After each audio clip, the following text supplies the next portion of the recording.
I am waiting for a taxi. ये हालत ख़राब हो गई है मेरी।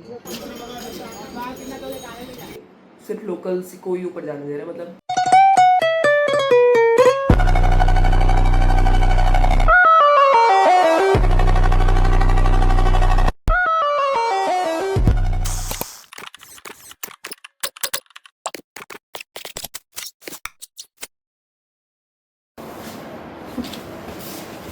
ओके। सो पिछली पूरी वीडियो में मेरा फेस नहीं आया था। आधे सर कट गया था। तो अभी अब फाइनली टाइम मिला यार। पता है क्या है कि दिक्कत,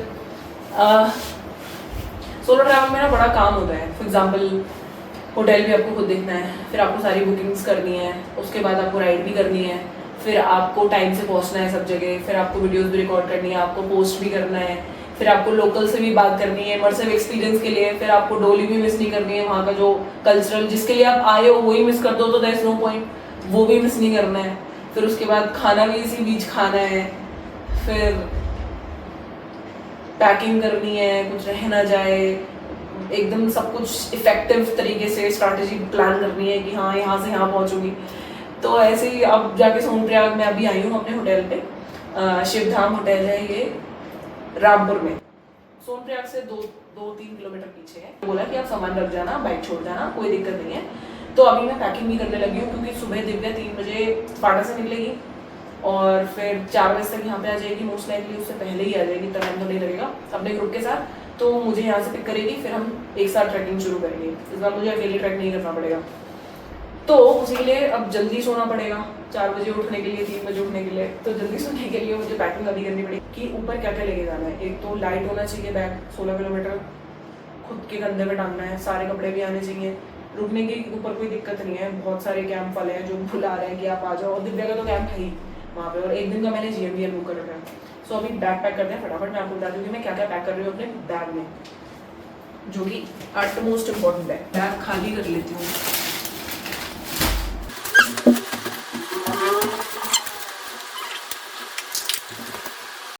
नींद नहीं आएगी 8 बजे, तो क्या करूंगी।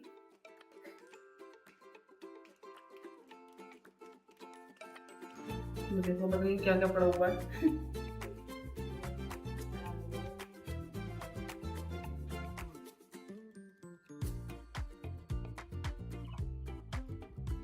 तो चल दवाई है, चश्मा, टिश्यू, क्या क्या ठूस रखा है पता नहीं। चलो जी, इसे रखते हैं। सनस्क्रीन तो चाहिए, प्रसाद नहीं ले जाना है, ना ले जाने वाली चीज इधर वॉलेट, गोप्रो की स्टिक ले चलते हैं। ये नहीं जाएगा, माइक जाएगा, ये नहीं जाएगा, ये जाएगा, फेस पैक्स यस, चश्मा यस, ठीक है, चश्मा केस,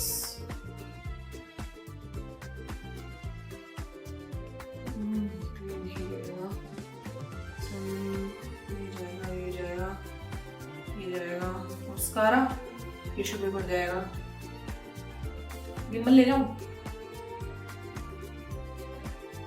जगह बहुत खेलते हैं यार ये सारी चीजें।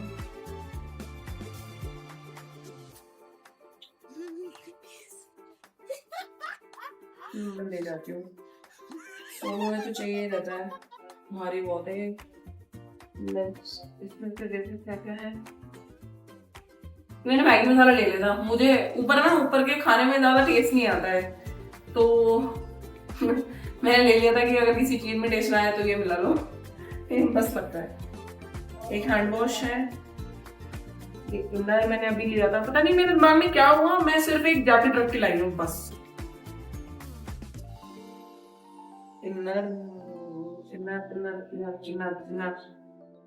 नहीं चाहिए पूरा। हाँ, ये पहन लिया है रेनकोट, अटमोस्ट जरूरी। अगर आप केदारनाथ जा रहे हो रेनकोट आपको जरूरी चाहिए।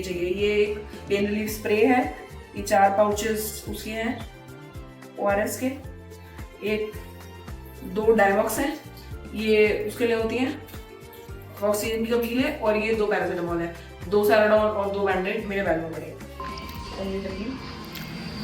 बिल्कुल गर्म रोटी है, मज़ा ही आ गया।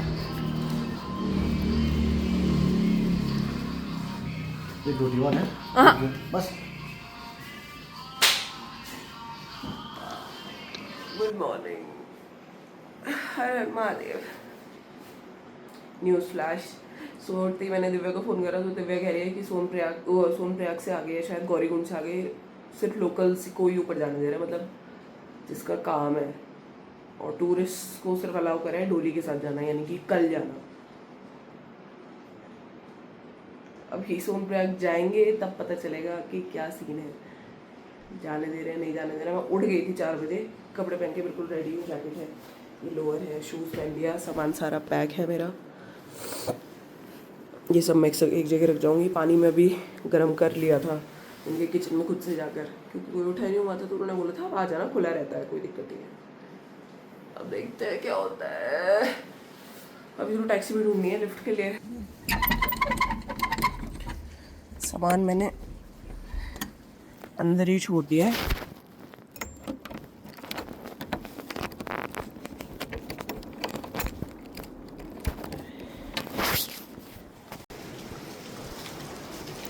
कि पीछे अभी तो पता नहीं वीडियो में आवाज़ आ रही नहीं आ रही, पर पूरी नदी की बहने की आवाज़ आ रही है, वाइट नॉइस की तरह।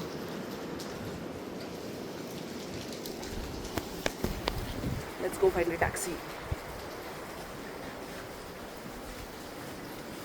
I am waiting for a taxi. हवा चल रही है, हल्का ठंडा मौसम है, पर माइनस वाली जैकेट पहन रखी है तो इतनी ठंड लग नहीं रही है वो तो।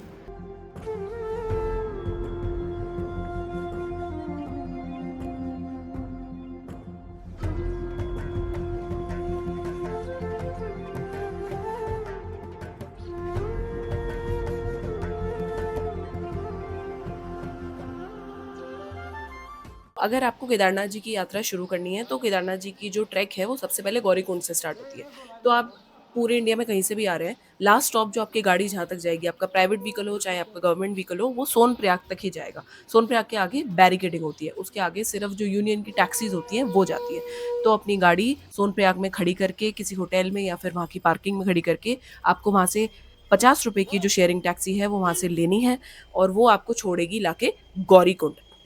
गौरीकुंड से जो है असली ट्रैक आपका स्टार्ट होता है। गौरीकुंड पे आपकी रजिस्ट्रेशन भी चेक होती है, गौरीकुंड पे आपका सहायता केंद्र भी है, गौरीकुंड पे आपका हेल्थ केयर सेंटर भी बना हुआ है, और गौरीकुंड ही वो लास्ट स्टॉप है जहाँ पे श्री केदारनाथ जी की उत्सव विग्रह डोली आके रुकती है। उसके अलावा गौरीकुंड पे एक जगह पड़ती है घोड़ा पड़ाव, जहाँ से चाहे तो आप अपना सामान, अगर आपके पास ज़्यादा सामान है या आपका बड़ा ग्रुप है, आप सारा सामान खच्चरों पे लदवाना चाहते हैं, तो घोड़ा पड़ाव से ही आप खच्चर को हायर कर सकते हैं। जो खच्चरों की जो रेट लिस्ट है वो मैं अभी स्क्रीन पे दिखा रही हूँ। ये डेजिग्नेटेड, आप पर्ची कटवा के यहाँ से और फिर वहाँ से ऑफिशियल रेट्स पे आप खच्चर को हायर कर सकते हैं। खच्चरों के अलावा आप यहाँ से पिट्ठू, यानी कि जो कांडी जो आदमी लोग उठा के लेके जाते हैं अपने कंधों पे, वो भी आप यहीं से हायर कर सकते हैं। उनके लिए भी एक पर्टिकुलर रेट जो है वो गवर्नमेंट ने डिसाइड करा हुआ है। और जैसे कि नाम से ही पता चल रहा है, गौरी कुंड, यहाँ पे एक कुंड भी है जहाँ पे माता गौरी ने, यानी कि पार्वती जी ने तपस्या करी थी हजारों लाखों साल शिवजी को अपने पति के रूप में पाने के लिए। तो यहाँ पे एक मंदिर भी है, और उस मंदिर में जाके आप विजिट करिए। यहाँ पे एक दिन डोली रुकती है, उस टाइम तो देखने लायक बहुत ही खूबसूरत होता है, बहुत ही मतलब एकदम मनोरम दृश्य होता है।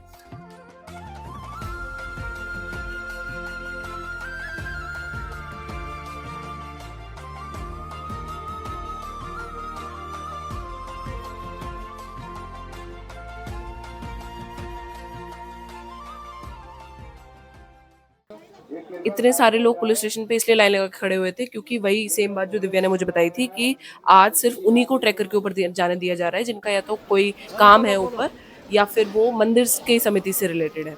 बट लकीली मैं जब तक वहाँ पे पहुंची तो 8 साढ़े 8 बजे तक उन्होंने मुझे लगभग 45 मिनट्स तक वेट करना पड़ा, और फिर उसके बाद उन्होंने सबके लिए रास्ता खोल दिया। तो अपेरेंटली उनके डीएम की तरफ से कोई ऑर्डर था इस तरीके का, जो कि बाद में उन्होंने रिवोक कर दिया।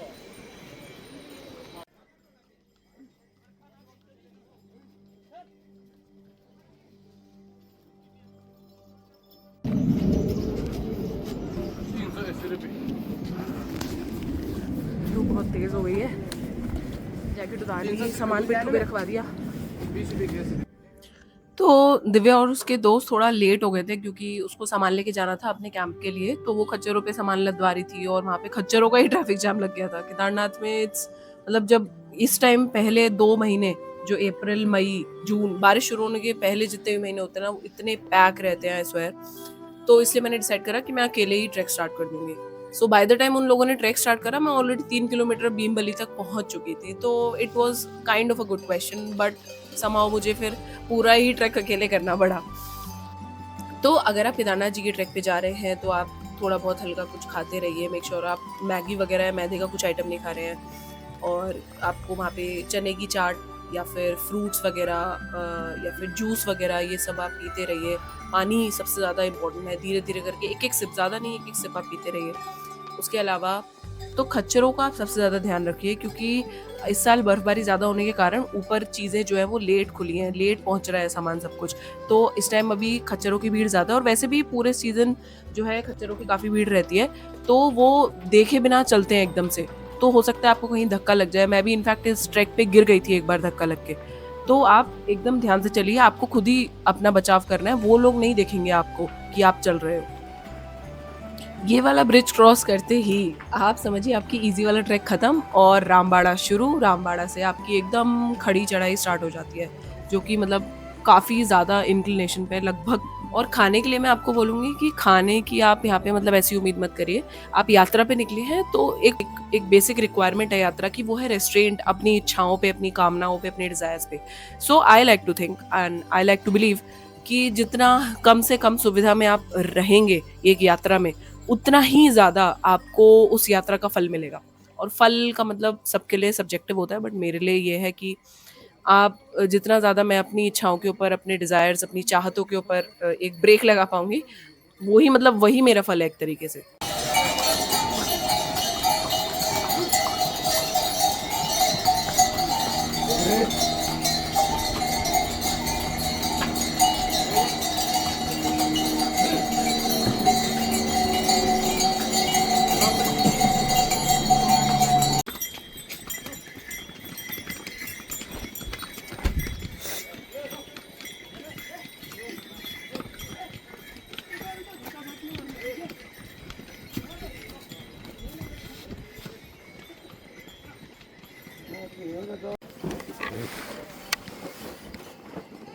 5 घंटे में आधा रास्ता कवर कर लिया था मैंने। 4 घंटे में कर लिया होगा, मतलब 7 किलोमीटर। और बाद में रामबाड़ा के बाद जो भाई ट्रैकिंग है, भाई हालत ख़राब हो गई है मेरी। इस साल वज़न बढ़ा हुआ है 10 किलो, तो दिक्कत हो रही है, जबकि बैग नहीं है। पर ये है कि अकेली भी हूँ ना, तो मन नहीं लग रहा है इस बार, कोई हौसला नहीं दे रहा। पर ये है कि चलो टाइम से तो पहुँच ही जाऊँगी, कुछ नहीं तो 5-6 बजे तो पहुँच ही जाऊँगी। वरना पिछली बार मैं 9 बजे तक पहुँची थी रात को। स्टे अपना है ही, कोई दिक्कत है नहीं ऐसा सच।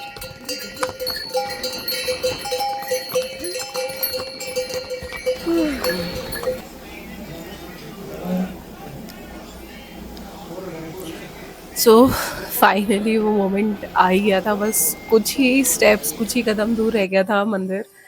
और सच में जब आप वाकई में, जो लोग यात्रा कर चुके हैं वो ही समझ पाएंगे कि वो फीलिंग क्या होती है जब इतना लंबा ट्रैक करने के बाद आप आंखों के सामने मंदिर को पहली बार देखते हैं ना। उस चीज़ से मेरे अभी भी, मैं उस वीडियो को देखती हूँ तो अभी भी मेरे रोंगटे खड़े हो जाते हैं। कुछ